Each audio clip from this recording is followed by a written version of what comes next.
bienvenue dans ce nouvel épisode où on prépare la saison 2026. Aujourd'hui au programme, on aura la rénovation de la table du carré, nettoyage de printemps extérieur, un petit peu de l'intérieur également. Ce sera pas forcément évoqué en vidéo, mais il y a eu un changement du chauffage. Là, je vais m'atteler à la vidange, entretien moteur, etc. Enfin voilà, la remise en route du bateau pour la nouvelle saison. On ne sait pas encore où est-ce qu'on va naviguer cette année, mais une chose est sûre, c'est qu'on va naviguer.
Après ce petit repas express et avoir rempli la cuve d'eau, je m'attaque à remettre la table du carré. J'ai juste les 4 petites vis ici à venir mettre en dessous. Là, j'ai juste posé pour avoir un aperçu. J'entrerai peut-être plus en détail sur les scènes que je vais vous montrer après, les différentes séquences. Je vous expliquerai par-dessus ce qu'il en est pour cette table. Je suis pas hyper satisfait du rendu, mais pour un travail amateur, première fois que je faisais ça, on s'en contentera pour cette saison, et peut-être faire appel à un professionnel pour la refaire vraiment bien pour l'année prochaine, quand ce sera la période un peu plus calme. Mais là j'ai plus le temps, là il faut que le bateau soit prêt dans les prochaines semaines pour commencer à naviguer et à profiter, donc on se contentera de ça. Maintenant je fixe cette table, je passe ensuite au graissage du gouvernail. Je me suis acheté une nouvelle pompe à graisse, puisque mon ancienne c'était un peu compliqué. Voilà, donc je vais graisser avec ma nouvelle pompe. Voilà, et comme graisse, je mets toujours cette graisse-là, universelle au lithium. Donc une fois que j'aurai fait ça, à voir s'il me reste de la motivation et du temps pour faire la vidange, huile, changer le filtre à huile du moteur. Sinon je ferai ça un autre jour, prochainement. Voilà pour la suite du programme. Et donc pour rénover la table du carré, on a commencé par enlever les carreaux de liège qui étaient vernis et collés sur la table. La majorité des carreaux sont partis assez facilement. Il y a des endroits où c'était vraiment bien collé, qui ont été très récalcitrants. Vous pouvez le voir, on a utilisé plusieurs méthodes, sèche-cheveux, grattoir, même on va passer après sur l'acétone. C'était vraiment compliqué. Les images elles sont accélérées entre 150 et 500 fois au niveau de la vitesse. Donc on a passé des heures réellement à essayer de la remettre à nu.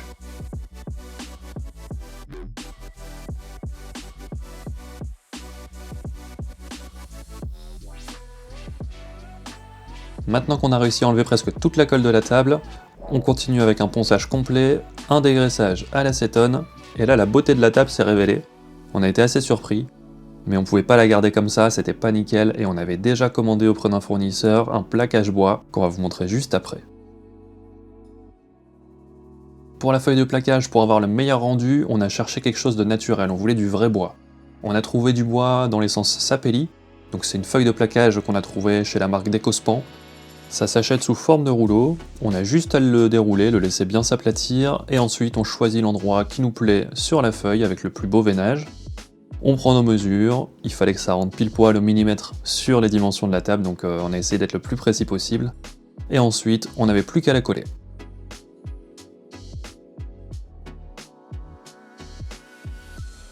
Pour éviter les bulles au séchage, on a passé le rouleau débuleur, on a marouflé, et ensuite on a pressé la table avec un autre morceau de bois, pile poil aux dimensions, qu'on a posé dessus. On a mis des serre-joints sur chaque coin, du poids au centre, et on a laissé sécher comme ça pendant 72 heures. Malgré tout le soin qu'on a mis, au déballage, on a quand même eu la mauvaise surprise d'avoir des défauts. Donc j'ai essayé de faire fondre la colle avec un fer à repasser pour essayer de relisser au maximum. Ça a aidé, mais je vous avoue ça n'a pas été miraculeux, donc malheureusement on a gardé quelques défauts sur la table. Pas de temps à perdre, il faut appliquer la première couche de vernis. Après avoir poncé rapidement, on applique du coup un vernis de la marque Epiphan avec un peu de diluant, et c'est parti pour la première couche.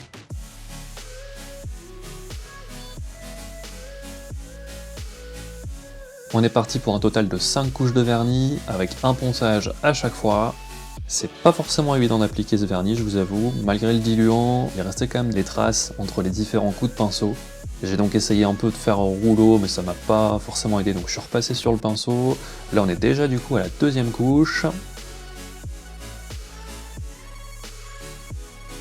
Et c'est reparti pour le ponçage, pour la troisième couche. J'essaye une technique différente pour qu'on puisse voir le moins possible l'air raccord, mais ça n'a pas été un succès non plus.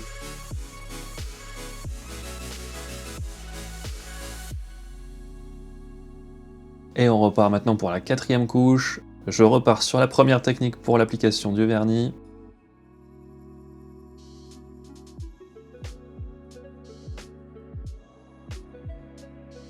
Et maintenant pour la dernière couche, j'ai poncé avec un grain très petit, je crois de mémoire du 500 ou quelque chose comme ça, et je me suis vraiment appliqué pour cette dernière couche parce que c'est là qu'on allait avoir le rendu.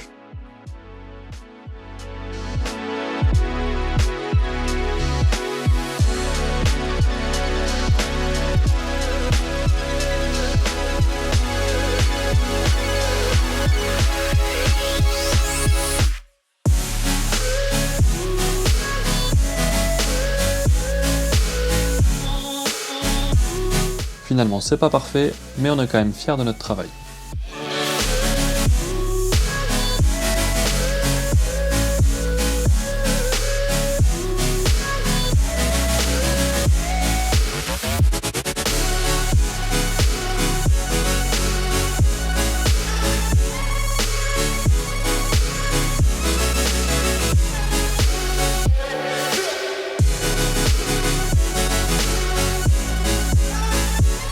Pour vous, c'est la suite de la vidéo. Pour moi, c'est quelques jours après. Du coup, là, j'étais motivé, me dépêcher après le travail pour venir faire la vidange du moteur. J'avais commencé à débarrasser un petit peu, à sortir le filtre à huile, etc. J'ai même pas encore ouvert le compartiment de moteur pour vous dire. J'avais ouvert les batteries pour brancher ma pompe pour aspirer l'huile là sur la batterie en 12 volts, que j'ai pas encore sorti d'ailleurs non plus. Et en fait, c'est en sortant l'huile, tout bêtement, je me suis rendu compte qu'il me restait qu'un seul un fond. C'est cette huile là que je mets.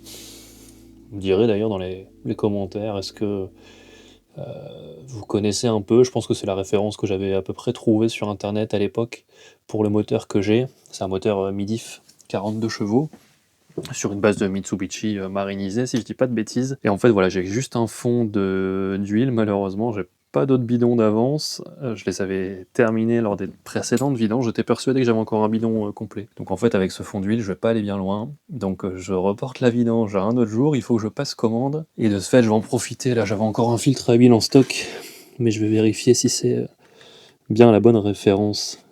Tant qu'à faire, si c'est pas le cas, je recommanderais d'autres filtres à huile pour être sûr qu'au prochain coup je puisse faire la vidange sans problème. C'est quand même dommage de faire des allers-retours pour rien, c'est un peu décevant. Mais bon, soit.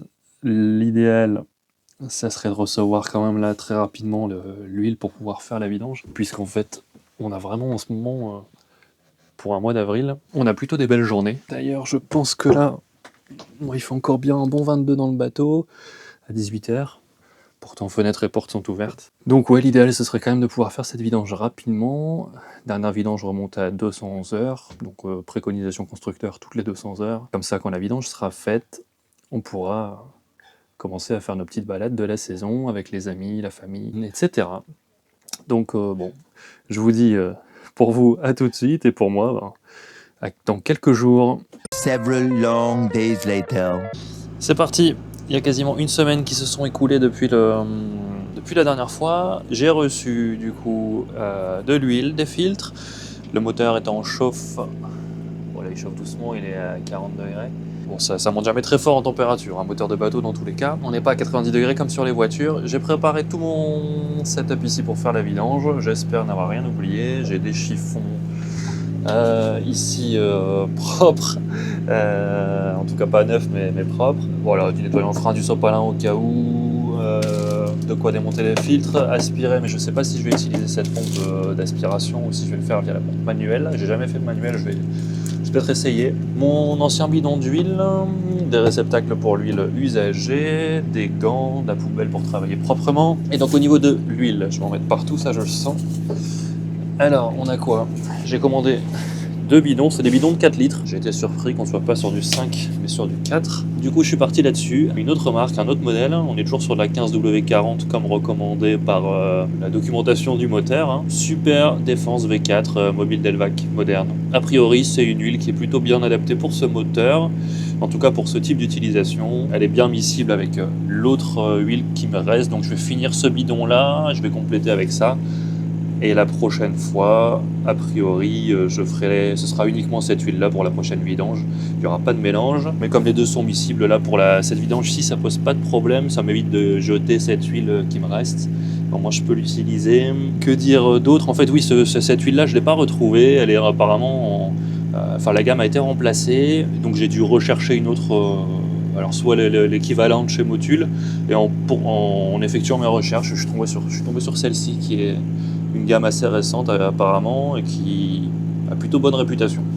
Donc voilà, je pars là-dessus. Au niveau des filtres, j'ai bien fait de regarder la fois précédente. J'ai pas regardé si j'ai reçu les bons d'ailleurs, j'ai pas encore contrôlé. Filtre à huile, moi ce que j'avais en stock, c'était celui-ci. Mais a priori, il n'est pas adapté. Du coup, c'est plus ce genre de filtre-là qu'il me faut. T8307 et là j'avais du 6105 sur du SO pour moteur Kubota, etc. Bon, là on est bien sur des Mitsubishi MD, moi c'est du Midif MD je ne sais plus quoi, donc bon a priori on est peut-être plus proche là-dessus. De toute façon je vais démonter le filtre actuellement sur le moteur, je vais le démonter pour comparer avec lequel des deux ça ressemble le plus, mais je pense que ça c'est les filtres de l'ancien moteur, de l'ancien propriétaire que j'avais conservé, mais a priori je ne pourrais pas utiliser. À voir. Donc j'en ai profité en tout cas pour commander de tête du coup 3 filtres à huile et j'ai repris 2 filtres à gasoil puisque pareil j'en ai déjà encore un ici en stock et je vais le changer aussi je pense lors de cette vidange si j'ai le temps.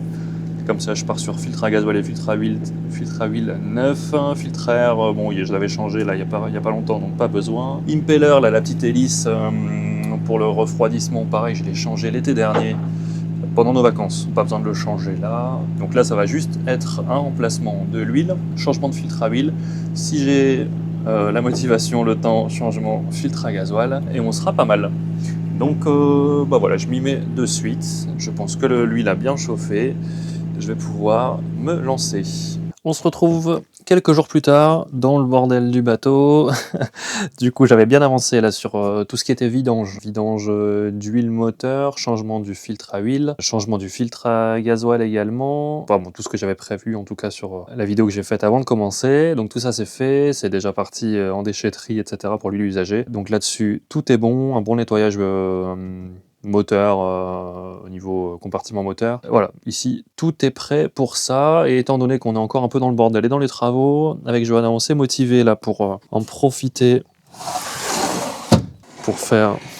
justement voilà, on a un bon exemple ici. On avait quelques points de rouille et du coup, je sais pas si on va bien le voir à la caméra, quelques points de rouille. Johanna est occupée à poncer, j'en ai profité pour démonter le mât puisqu'on avait de la rouille aussi en dessous du mât. Donc là, voilà, j'étais en train d'enlever les anciens patchs d'isolant. Voilà, tous ces petits points-là, on gratte, on ponce pour casser les arêtes de l'ancienne, de la pâture. On applique un bon anti-rouille, Rustol a priori, je pense. Et puis après, on remet la peinture directement sur le Rustol, puisque de ce que j'ai lu un peu partout, il n'y a pas forcément nécessité de mettre un après, une primaire. Avec le Rustol, on peut directement mettre la peinture de finition dessus. Dans tous les cas, c'est juste des retouches, donc on va pas trop s'embêter non plus. On fera ça propre quand on refera la peinture complète. Mais donc là, il y a des endroits où c'est juste de la peinture qui est un peu cloquée, mais pas forcément rouillée. Donc voilà, c'est un peu ces petits points-là où ça cloque et les points où ça rouille. Et ici, là où il y a un plus gros travail quand même, ça fait un moment qu'il n'a pas été démonté, je pense. Donc voilà, on est occupé là-dessus, on prépare tout doucement la saison et vivement qu'on puisse partir en navigation quand même. Au port, ça se prépare, hein, il y a du monde qui nettoie, qui bricole. Ouais, bientôt le mois de mai, les fériés, les ponts, ça va naviguer.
Nous sommes le samedi 2 mai.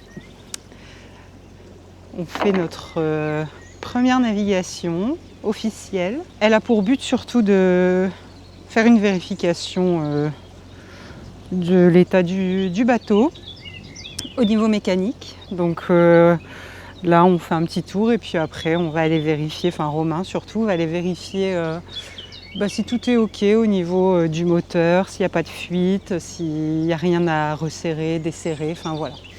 Donc là c'est le programme d'aujourd'hui, donc on vient de quitter le port de Delémont, on va aller vers l'écluse de Quesnoy-sur-Dole et rentrer au port tout doucement, donc je pense que ça va nous faire aller-retour peut-être 1 heure de navigation. Voilà, donc ça c'est le programme du jour, il fait beau, donc c'est agréable. Et là on a le capitaine. On a pu faire aussi les retouches de peinture, donc on a fait ça rapido, hein. On a reponcé là où c'était nécessaire et on a refait un peu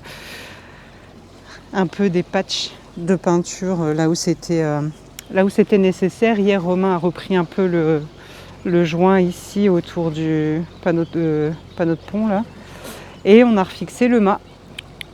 Où il en avait bien besoin le coco, parce qu'en fait en le dévissant, le socle, il y avait quand même pas mal de rouille en dessous au niveau des vis là. Donc on a fait ça et puis voilà, hein, on va continuer tout doucement aujourd'hui et puis on va rentrer ensuite à la maison tranquillement et on viendra pour la prochaine aventure. On a mis le taux aussi. Hier, Romain a voulu filmer, mais malheureusement, la caméra s'est coupée. Donc, il n'y a pas le process, il y a juste le résultat. Donc, il fait toujours du bien. Aussi, on va installer dans les prochains jours là, le tour au niveau des bastingages de la plateforme arrière. On va installer les... je sais pas comment on appelle ça, les bâches. Voilà. Et moi, je vais chercher, je pense, comment ça s'appelle, des voiles d'ombrage avec un tissu un peu un peu plus léger qui bloque le soleil mais qui laisse filtrer l'air pour qu'on n'ait pas trop chaud cet été. Voilà, donc c'est parti. Hein. Merci d'avoir suivi cet épisode jusqu'au bout. On espère qu'il vous aura plu, et si c'est le cas, faites-le nous savoir en commentaire, en mettant un j'aime sur la vidéo, et aussi si c'est pas déjà fait, à vous abonner à la chaîne. En attendant, on vous dit à bientôt pour la suite des aventures.